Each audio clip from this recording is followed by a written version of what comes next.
ময়মনসিংহ জেলার ঈশ্বরগঞ্জে ব্যাটারি চালিত easy bike ও ট্রাকের সংঘর্ষে ৩ জন নিহত হওয়ার ঘটনা ঘটেছে। আহত হয়েছে আরও একজন।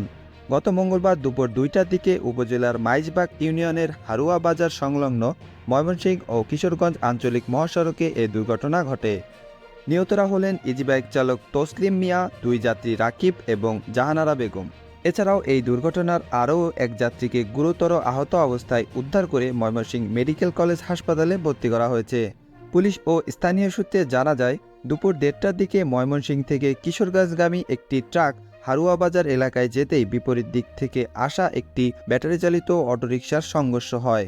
এতে ঘটনাস্থলেই তসলিম তালুকদার ও আরিফুজ্জামান রাকিব মারা যান। আহত হন আরও ২ জন। খবর পেয়ে ফায়ার সার্ভিসের কর্মীরা ঘটনাস্থলে এসে আহত জাহানারা বেগম ও ইমদাদুল হককে উদ্ধার করে ময়মনসিংহ মেডিকেল কলেজ হাসপাতালে নিয়ে যান। সেখানে জাহানারা বেগমকে মৃত ঘোষণা করেন কর্তব্যরত চিকিৎসক।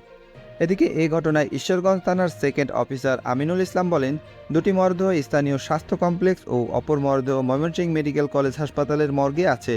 ঘটনাটি নিয়ে আইন শৃঙ্খলা বাহিনীর কাজ চলছে। জড়িতদের আইনের আওতায় এনে দৃষ্টান্তমূলক শাস্তির ব্যবস্থা করা হবে। দর্শক, ভিডিওটি একটি লাইক ও বেশি করে শেয়ার দিয়ে আপনার মূল্যবান মতামত কমেন্টসে জানাতে পারেন। আর চ্যানেলটি ভালো লাগলে সাবস্ক্রাইব করে আমাদের সাপোর্ট করার অনুরোধ রইল। ধন্যবাদ।